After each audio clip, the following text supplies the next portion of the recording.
Our next guest is a talented actress starring in a new film entitled Constantine. Demons, demons, demons. It opened today, ladies and gentlemen. Here's the lovely Rachel Weisz.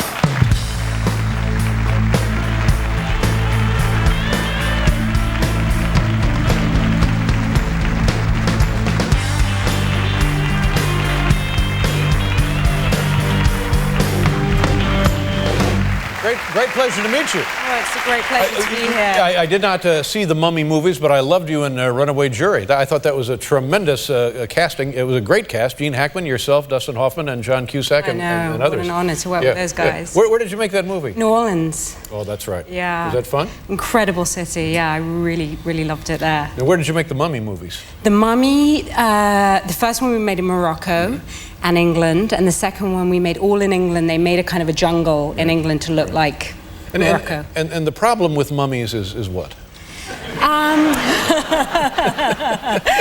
The problem with mummies is they won't just die. That's right. They keep coming back to life and chasing girls mainly. They like to chase girls. Yeah. And you yourself are from, you live in London, is that right? No, I've moved here. Moved here, right? I moved here 3 years ago. Here being, New York City. Well, you live right in the city. I live right in the city, yeah. Have you had a chance to go up to Central Park and see the Gates thing? I wish I could have. I'm working in Montreal. I'm actually here for just tonight. Oh, thank you very much. Just came down from Montreal? Yeah, Good. just to see you. Yeah. But have you seen the Christo show? No, I have not seen it. I'm dying to say it sounds beautiful, but I love to go and see art shows in New York. The last time I was here, I saw a show that Timothy Greenfield Sanders did. He's a photographer, and he did this incredible exhibition, very beautiful classical portraits, huge portraits, actually of adult film stars.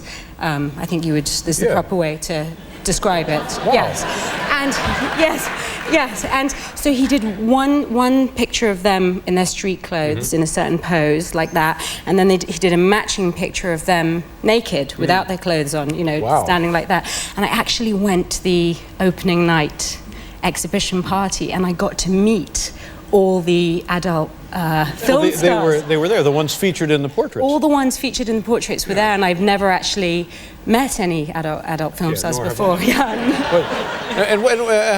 how did that seem? Well, it was really fascinating. I think I ended asking them the same questions that people ask me. What do your parents think about what you do? And they were really interesting about it. And I met, in fact, a couple, two men who are gay adult film stars, and they met on a job. And it's nice. They met at work. They met at work, and they work sometimes with other people, but they prefer to work with each other. Sure, I can understand. And then I went back to Montreal, and I'm renting an apartment there from a man who's he's a gay landlord, and I asked for cable. And so I'm flipping through the channels of cable, and he's getting lots of gay adult films on his thing. So I actually ended up seeing the work of the people that I'd met at the party. Wow. Yeah. Wow. It's a small It certainly world. is. And were you impressed with the work? Well, it was beyond my wildest dreams, David. Yes. Like nothing I've ever seen before. That's an interesting idea, though, for an art exhibition, I guess, the portraits, and then... Yes, a very classical treatment of a less classical subject. And were there women there also? Yes, yes. And what were the women like when you talked to them? They were very, very sweet, and they were talking about acting, and I was talking about the fact to them that I have to reveal my emotions as an actress, and they were telling me about how they reveal their bodies, and we're both faking it,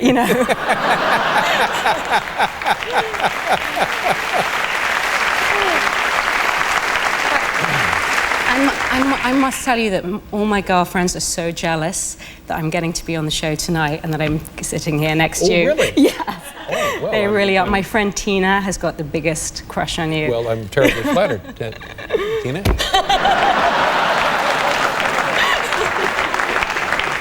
You said you've been in New York City for 3 years, is that what you said? 3 years, yes. Have you had a chance to see other parts of the country? You did the film in New Orleans. Have you been able to drive around at all? Road trips, that kind of thing? Yeah, well, actually, I've been to New Orleans before, once, on a road trip, just before I lived in America with my girlfriend Mel. And we started in New Orleans and we drove all the way to New York, and we had the greatest time. Memphis, I think, was my favorite place. I got to go to Graceland, which was just spectacular. What were your impressions of Graceland? It was more kitschy than I could ever have imagined. You know, that great big leopard skin bed, and the tour guide was quite comical actually. But the house is beautiful. I'm a huge Elvis fan. Were there many people there when you were there? No, there weren't. On the tour that we went on, it was me, Mel, and one other person. I think it was low season. Low Elvis season. Yeah. We went to, in fact, Dolly. Must have been a holiday because we went to Dollywood and it was closed. It was, I don't know why. Oh, and you know what else, David? We went to, we saw Al Green. Oh, Al Green. Preach in his church. Tremendous singer, Al Green. The most charismatic. So this was like on a weeknight. You go to his church. What day was it? No, it was Sunday. It was Sunday. Sunday morning service. Sunday morning service. Oh, that's a wonderful experience. Oh, it was incredible. It's not. I don't know if have you been to his church? No. It's not a big fancy church. It's a very simple little church with a tin roof. I mean, so un-showbiz that you wouldn't. And I went with my girlfriend Mel, and we sat in the back, and we weren't obviously part of the congregation, so we were sitting quite meekly at the back. And Al Green was singing and preaching, and it was so beautiful. And then he said something like, hands up, everybody, and everybody who wants something from the Lord. And, the whole congregation put their hands up, but we didn't, because we didn't feel part of the congregation. Right. And he said, what, you two girls in the back, you don't want nothing from the Lord? And we were like, oh, no, sorry, yeah, we do. We do, yeah. So, yeah, Al Green spoke to us. This is a great experience. It was a great experience. If a person was to come to your country and do something comparable, would they find anything similar like that? I mean... Like Al Green. Al Green or Elvis Presley's birthplace, or not his birthplace, but his home? No, I'm trying to think of our icons. You can visit Lady Di's grave. It's actually been closed because I think the fountains flooded or something awful like that. Yeah. No, we don't have anything... Well, I guess if people go to Liverpool, where the Beatles... The Beatles, the Hacienda nightclub, Do you know why Al Green turned back to God and stopped being an entertainer? Well, Paul, do you know why? Yeah, is it a riddle, or do you know why? Or? Well, someone told me a really odd story about somebody throwing hot grits on it. Yes, Felicia says she's heard the same story, yes. Yeah. It doesn't make sense to me. What is it? Yeah, they hot grits. Hot grits. That's all I could get out of it. He had misbehaved, and I believe his wife or girlfriend, or maybe both,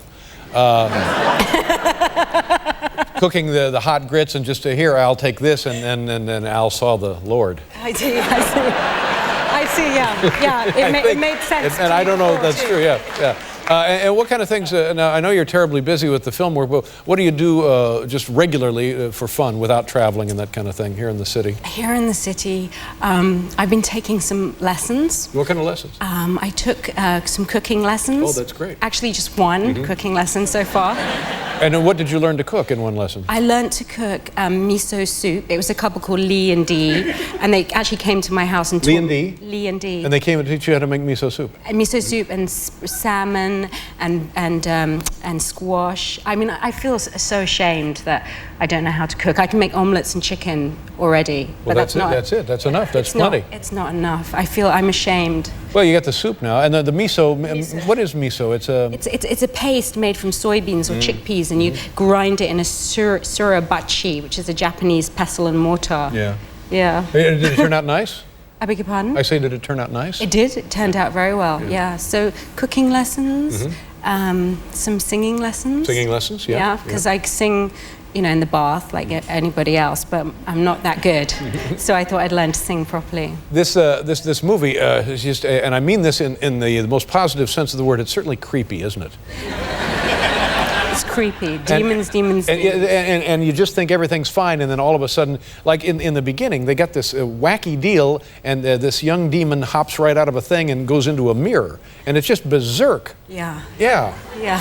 And just hang on, because that's just the beginning. Yeah. There's no controlling those demons. Like, no. Keanu has a go, but they're wild. Yeah, that's right. Demons. And they seem to get bigger and nastier. They do as time goes on. And in this film, you play twins. I do. Yeah. That's partly why I wanted to be in the movie. I've always wanted to play twins. And what does that do as an actress? Do twins act differently enough to be a challenge, or do they act the same? You know, one had really long hair and one had short hair. They weren't too different. Their situations are a little different. I see. Yeah. All right. Yes, terribly different. Now let's take a look at a clip here. Now tell people what we're going to see. And is the movie maybe a little too creepy, or is it just creepy enough? I don't think anything can be too creepy if you're going to see a creepy movie. You ought to come up to my house.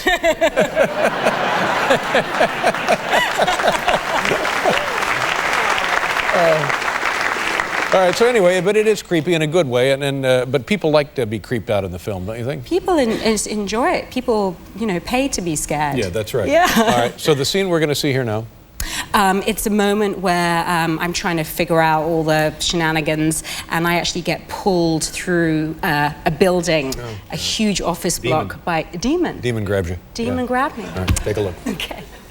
Stains on the spear. Yeah. So he gets the spear. He still has to locate a powerful psychic. Not really. Twins.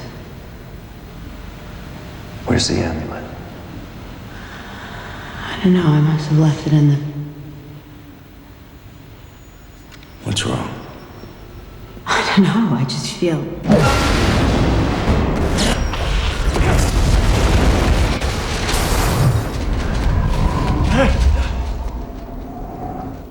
Wow, you see? Exactly what I was talking about. You look lovely in the movie. You have great hair, short as well. Thank you. Great pleasure to meet you. Pleasure to meet you, Continue to David. enjoy yourself with great success. Thank you so much. Rachel Weisz, ladies and gentlemen. We'll be right back, everybody.